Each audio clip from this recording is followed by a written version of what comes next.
All right. So today on NewbieVeT, got a special guest. We got my boy Kell, Harley. Yes, sir. What's going on, my man? What's going on, man? So how you been doing, my man? Good. Staying busy. I see, man. Once again, congratulations, man, on your new home, man. Thank you. So how's it feel moving from the country, well, Carolina to Grovetown? Georgia. Georgia. It's actually good. It's good. The neighborhood that I'm in is just quiet.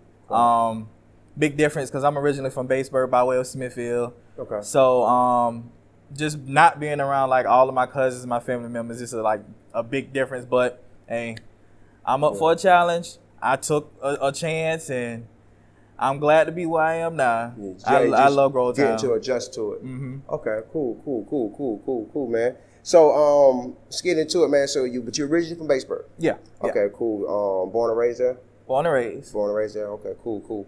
And you're the cousin of Zell? Yep. First cousins. Blood cousins. First cousin. Okay, First cousins. Cool. That's my boy. So y'all whole family is like mostly musical? Both sides. Both sides. My mother's side and my dad's side. Mainly my dad's side, because me and Denzel are kin like on my dad's side. So a lot of people don't know about my mother's side. Like they're very musically inclined, but they don't do like as much. So like it's just my dad's side that like Zell, me, and pretty much all of my cousins, we all go to the same church, grew up listening to music, singing in the choir, singing in church, things like that, school. I was in the marching band. So music, that's all I know. That's all I know. A lot of people sleeping on the marching bands. Mm-hmm. The marching bands be lit. Yes. Hey, yes. They be lit. Yes. What's so crazy is that I went to Rich Spring Minetta. So we had actually a white band director. Yeah, the white band director. But he had a lot of soul. His name was Mr. Clamp. And he's actually still the band director to this day. But when I was in middle school and high school, that's all I did. I was never athletic.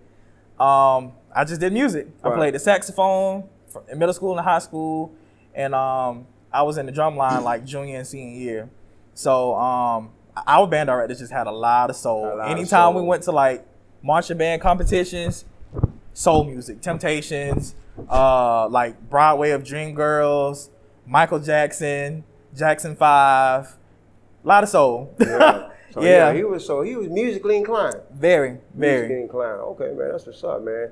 Yeah, bro, that's what's up. A lot of people, like I said, the bands. Yeah, I used to love bands. A lot of people sleep on them. Sleep on bands. Love it. I miss it so much, man. Yeah, man. Have so much fun. The trips, the whole nine, man. The whole nine.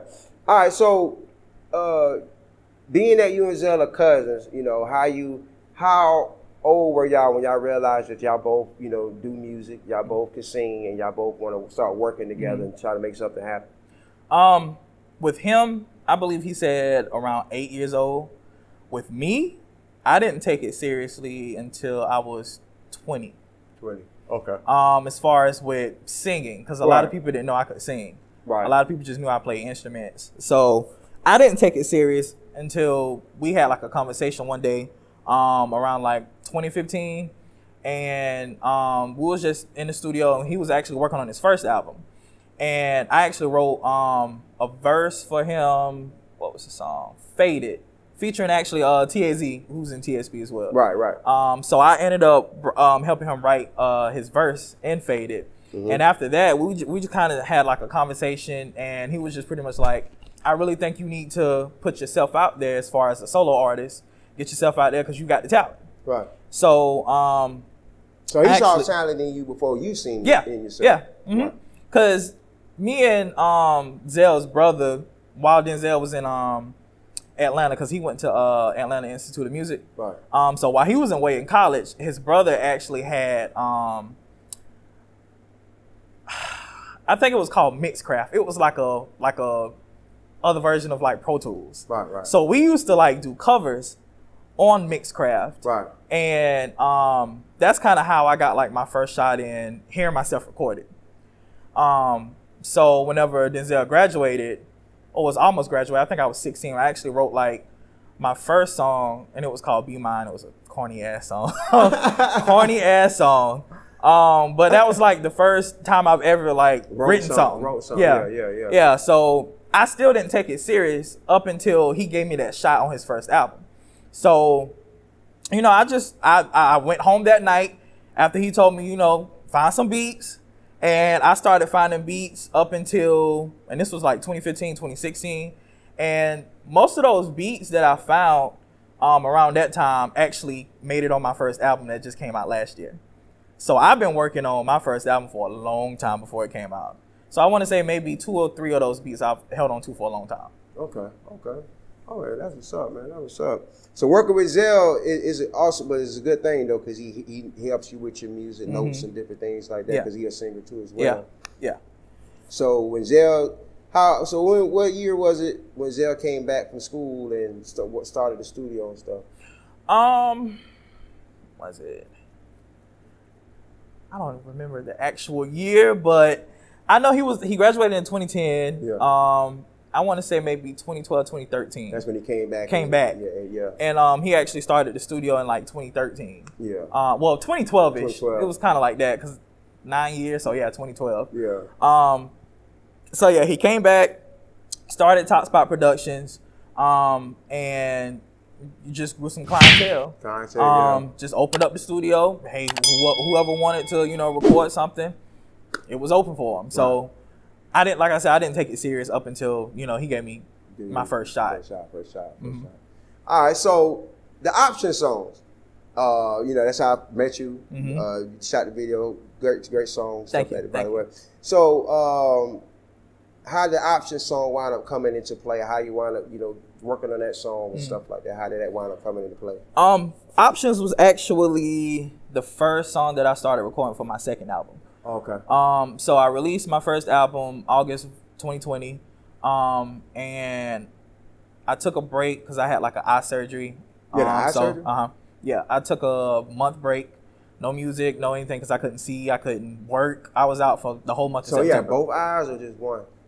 Just my left eye. My left eye. I had like a corrective eye surgery. To kind of prevent it from being like my right eye, because my right eye is terrible. Yeah. But yeah, I took off the whole month of September.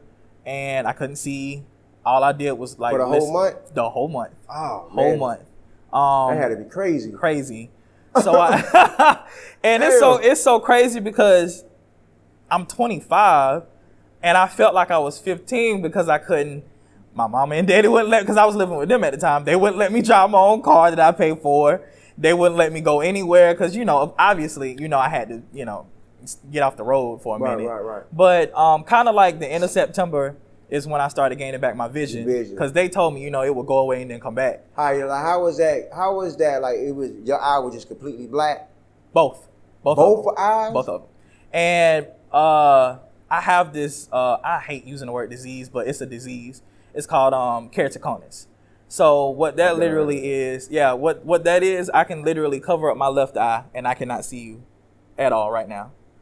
So I depend on my left eye because my right eye is terrible.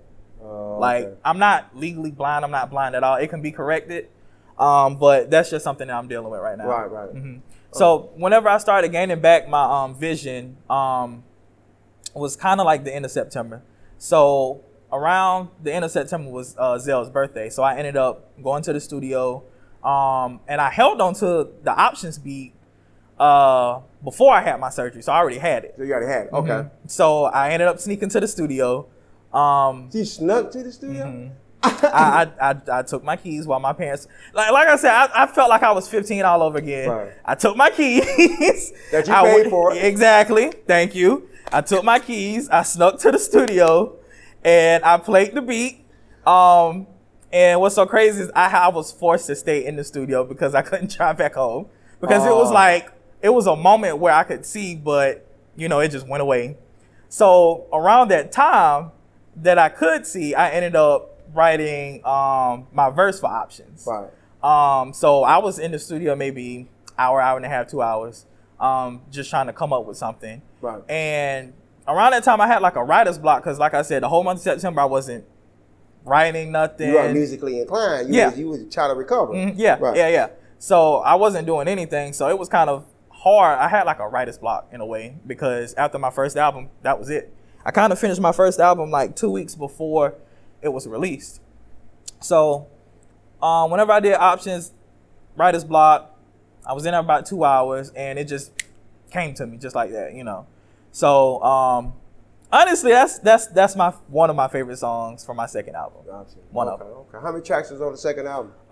As of right now, I have finished 10. 10. I'm shooting for maybe 13, 14. But it won't be released till October, so you know I got time. Okay, so probably 14. Time. You got time. What's the mood of it? Like, what's the mood of the album? Like, what's the vibe of it? I say more hip hop than R&B. Okay. Because with my first album, it was me literally, I guess, challenging myself to see if I could do it. Because, like I said, I was so discouraged with music. I didn't feel like I could do it. Right. And then all of the songs on my first album was just like, I love them, but it's just like, this is Kell Harley. This is my album. I hope you like it. Right. So I got to experience a lot with my second album. I felt free to do it. So R&B, mainly hip hop, because I'm just trying to challenge myself. Mainly like hip hop. So. Mm-hmm. Right. So you're a fan of hip hop? Yeah. Big fan of hip hop. Not necessarily today's hip hop. I ain't even gonna lie. I'll hear like certain songs here and there from you know today. But mainly early 2000s, 90s. You know. I think that's where I'm at too, man. When it comes to music, I'm stuck in those. I can't really adjust to the style of the music now. It's not that I can't adjust. It's just that when you used to hearing the same thing over and over and over, or something similar to it. You don't really put that much value into it. Exactly. And that's where I'm at with today's music, because some songs, you know, I could it's like a bop, you know, a little quick single, something. And like with some of my coworkers, they're young, so they'll be playing something. I'm like, who the fuck is that? Right. And they'll tell me new. Yeah, they'll tell me. I'm like, well, who the fuck is that? I don't know who that is. So with me, I just like listening to songs and lyrics that make you think. Yeah, make you think. It makes sense. Yeah. It gotta make sense. Yeah. Yeah, most definitely, man, most definitely. So, what are some things that you could say about Batesburg? Like some good and bad about Batesburg. Good things about Batesburg is all my family's there. Right. Bad thing about Batesburg, and I'll put Rich Spring in it too, because where I'm from, it's so weird. It's like my address is Batesburg, but I went to Rich Spring, Minetta. I lived in Aiken County for like 20 years. And we had like where my school was like Saluda County. Right. So it was just like all over the place. So it's like each place is like 5 miles apart from each other, something like that. I kind of figure what you're saying. So it's like all that conjunct in one. So Manetta, that's near the Big Mo, the Manetta. Theater. Yeah, Manetta. Okay, that's where you was at. Yeah. That's way out there. Way out there. So I'm all the way in Grovetown. I'm literally like almost an hour away from my hometown. Yeah. But good things about Batesburg, my family is there. Bad thing about Batesburg, in my opinion, I don't get a lot of support. And in my opinion, I feel like a lot of people don't like to support each other, not necessarily just in Batesburg, but from any hometown. In general. They don't like to support because they're trying to do the same exact thing. Right. And a lot of people they like to be in your corner until you make it. Yeah. That's how I see it. They want to keep close to you, close ties to you, so if you do make it, They I know him. I knew him. I grew up. Yeah. Well, where were you at? when I was trying to grind, and where were you? When I was on the come up, where were you?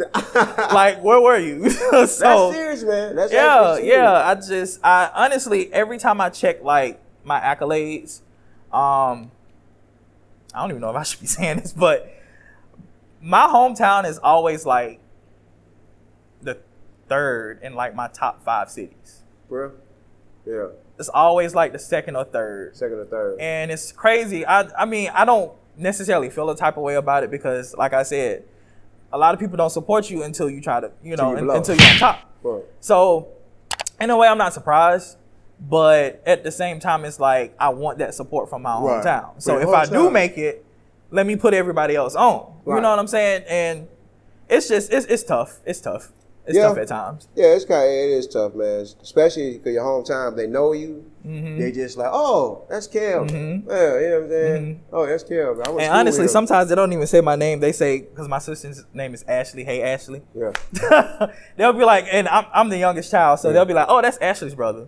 And I'll be 26 next month, and my name is Ashley's brother. Ashley brother. That's how they call it. That's what they call it. That's how Ashley's brother. That's crazy, man. And that's how it be your home city, man. Yeah. It always be your home city, man. Your home city. So, but y'all got some good food down there, like the restaurants? Oh yeah.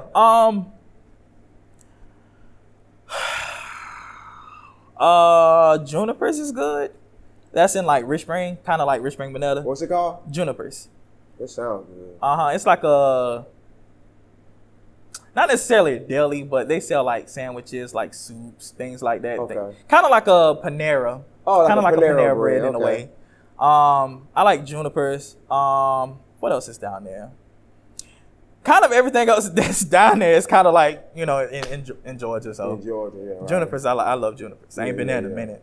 I actually like going to like the mom and pops and the off-brand restaurants more than the franchise restaurants. Yeah, because their food be a lot better. Yeah, they be a lot better. Like, I'd rather go to a Brick House oven pizza than a Pizza Hut. Yeah, because you get more quality. We get more quality. Yeah, I love that. I love that. I forgot about mom and pops. I might have to go down there the next time I go down there because I forgot about that. Boy, they got some good food, man. They got some good food. I forgot about that. Man, thank you for reminding me. Thank you for reminding me. They got some good food. Man, yeah, but it's a good food, man. I feel like I think we need to stop eating out and start cooking more. But it's just kind of hard to do that when you're tired all the time. Exactly. And I work at a fast food restaurant right now. That's the crazy thing about it. So I'll get off of work 11 o'clock at night, to leaving a fast food restaurant with that food because I don't feel like going home and cooking what's in my refrigerator because I done had a long day. These damn customers, these kids that got on my damn nerves. So, you know, it's hard to not eat out at times, you know, with your schedule. You work at? I work at Zaxby's. Yeah, Zaxby's. I love Zaxby's. Please don't come there, y'all. Please don't. Please don't come there. So don't come to mine. What's the deal? What's been going on with Zaxby's? Zaxby's been super thick lately. I don't know. I have no idea because I've been there off and on for like 7 years. I've been I started there straight out of high school, pretty much. I was kind of in college at the time, dropped out of college, went to Zaxby's, and just worked my way up to management. Right. So I don't know what's the difference between back then and now because it's just like we get so much damn business now than we did back then. A lot of business now. A lot of business. What it is. Every time I try to go to a Zaxby, y'all always, the cars wrapped around like Chick-fil-A. Like, seriously. They really want, and what's so crazy, a lot of people don't know this, well, shit, I can say it, I don't care. Yeah. A CEO from Chick-fil-A actually came over to Zaxby's, I believe, last year. So if a lot of people go to Zaxby's right now and kind of see like some of the similar things that Chick-fil-A do, that's why. Oh. So like if you go to the Chick-fil-A and somebody's taking your order outside and then you go to a Zaxby's and you see the same thing, that's why. Yeah, I see it at Zaxby's now, they're taking them outside. Somebody came from Chick-fil-A and just pretty much just taking all of their ideas. But it's like, okay, so if you want us to be like Chick-fil-A, pay us like Chick-fil-A. Right. But I ain't gonna go into detail about that because I don't know who gonna watch this, and I got to be there until my career pop off. So that's what's paying my bills right now. So right. Man, the thing I only get one thing from Zaxby's. I've been getting that for years, wings and things. Yeah, that's the most popular menu item for us. For us. I just about to say that. Every time we just change the wing order. Yeah. Every time I'm at work, especially like on the weekends, because people be off, getting ready to go to parties or whatever. Right. 9 or 10 o'clock at night. They're on the way to the club. Hey, shit, let me get a motherfucking wings and things. I'm like, huh? That's how somebody answered. That's how they order the food. Like, I done heard that so many times that I lied to you. I think I heard that like maybe 2 days ago. Let me get a motherfucking wings thing. I'm like, we sell the wings and things, but not the motherfucker. So, I mean, you got to get one or the other. I'm just saying. I don't know. I give you the wings and things, but hey. Hey, that gotta be so funny. Yeah. So when someone's placing an order, do the whole, like do the kitchen hears the order? So what they hear the motherfucking. Yeah. So like people, I done had so many encounters with like hearing people do stupid shit in the drive-thru. Because what they don't realize is that, let's just say you're at the speaker, you done already ordered. Right. And if you don't roll your window up, we can still hear everything you're saying. Oh, shit. So I done heard people talking about somebody that got shot, somebody arguing over $5, a couple arguing about what a baby gonna go at for the weekend, and like you hearing all types everything, of shit. everything. One time I heard it was like the car wouldn't go up to like the window because they was on their phone. Right. And, you know we got a camera so we can see everything too. So the car behind them was honking the horn. And the guy actually got out the car and went and was beating on his door like, get the fuck out, don't be honking at me. He was like, I'm sorry, I'm so sorry.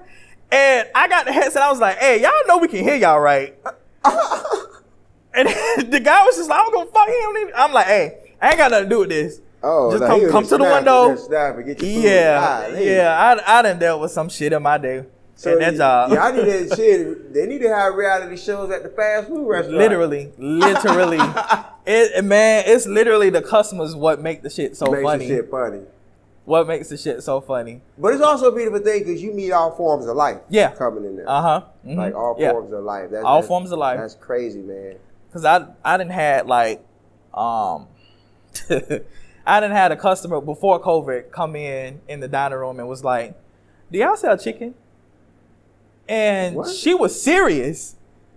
And she stayed down here. It wasn't like, she was somewhere, living somewhere where it wasn't a Zaxby's. Right. But I had to walk off. Because I'm like, lady, you don't see this big chicken on my hat? Like, it's a chicken here. It's chicken right behind me on the menu. You asked that to Chick-fil-A. Chick-fil-A got the cow. Exactly. That's crazy. Yeah, a day in the life at Zaxby's is always crazy. So was she white? No, she was black. She was black? What the hell? That's weird. Yeah. It's fucking weird. Yeah, I have no idea black where that came person from. asking about chicken. Chicken, yep. That's crazy, right? That was crazy. That's wild, man. That's wild. I could just imagine certain jobs like that. You could just imagine all the crazy stories that the workers have. Yeah. Like, and I know that's probably not even the crazy you have seen. So I done seen some stuff, man. We'll be here for days. Cause I done been up 7 years, so we'll be here for days. Years. So have you had any of the TikTokers or the people in Zaxby that's trying to some people that go through a drive-thru to try to do a funny video for their YouTube or something like that. Have you had any of those? Or anybody trying to do some viral stuff in your restaurant? A manager did that for Instagram, like whenever Instagram story first got launched, and she got fired. Really? She got fired. Little white girl. What happened? She was trying to create a story, so she had the phone and was trying to do something. I don't know what she was doing, but she had the phone and then the window was open. So she was whatever she was doing it to the customers. So they seen it in the cameras and was just like, babe, you got to go. Yeah, you can't do you that. Got to go. You got to go. What was she thinking, man? I have no idea. She young girl. Yeah, I have no idea. Trying to get them likes. Man. Trying to get them likes. So, how is it working with everybody in the whole group? T.S.P, Twin, Taz, Devil, Kell, the whole clique. How is y'all relationship when y'all all together? How is that relationship? I love it. today was actually the first day that we have been together in like maybe almost 2 months. 2 months. Being that, you know, I moved and everybody had, you know, their own thing going on. So we kind of like took a break. Right. So it was just so great to see everybody today because it was just like we just picked right up where we left off. Right. And before music, we were family. A big goofy ass family. That's exactly what we are. But as far as like musically working together with everybody, we kind of push each other. Right. We'll be in the studio together and just, let's just say it's my session. I'm recording a song. They might, you know, chime in on something. Well, I don't think you need to do that. Try it this way, and don't do that, but try it this way. And whatever you did right there was dope as fuck. So it's we feed off of each other. Yeah, I like we that. feed off of each other. I love it. I love that. I love it. We just a family, man. Yeah, I love that. That makes great music, great communication, great system. And that's how you know, everybody working together. You got different ears on you. You need that in the music. Yeah, we do. Because I just feel like sometimes I'll have an idea, but it doesn't come together like I want it to. And Zell will say something, well, try this. And then it'll just make whatever I was about to do 100 times better. You know what I'm saying? So Zell got an ear for some things. Yeah, Zell got an ear. Zell got an ear for some things, especially background vocals. Yeah. That's what I really admire about him the most is his background vocals because I have a song on my second album that's about to come out, Set Me Free. And I didn't do no background vocals on it. He did everything pretty much. And what he did was noise. Like noise. Literally. That song, that particular song, and another song I got called Love Songs. That's literally what he'll do. And then he'll bring the melody together. And then he'll start harmonizing with my vocals. But it just, whenever you put everything together, it's like, together. wow. It like comes together. Yeah, what can you say? Wow. Yeah, it comes together, man. All right, man. Before we slide off a NewbieVeT, man, is there any love you want to shout out and how to get in contact with you? Shout out to all my T.S.P family. I love y'all, man, so much. Shout out to my hometown. Shout out to my Zaxby's team that I might be, because I might be leaving y'all soon. Shout out to y'all. And y'all can follow me on Instagram at Kell.Harley. So it's Kell, period, Harley. Follow me on Twitter at Kell Harley, no period. Snapchat, K_Harley823. Facebook, Kell Harley. I just might, accept your request. And I actually have a photography page. I do photography as well. So follow my Instagram on KVisuals02 and same for Facebook. I hate everything ain't the same, but that's how it is right now.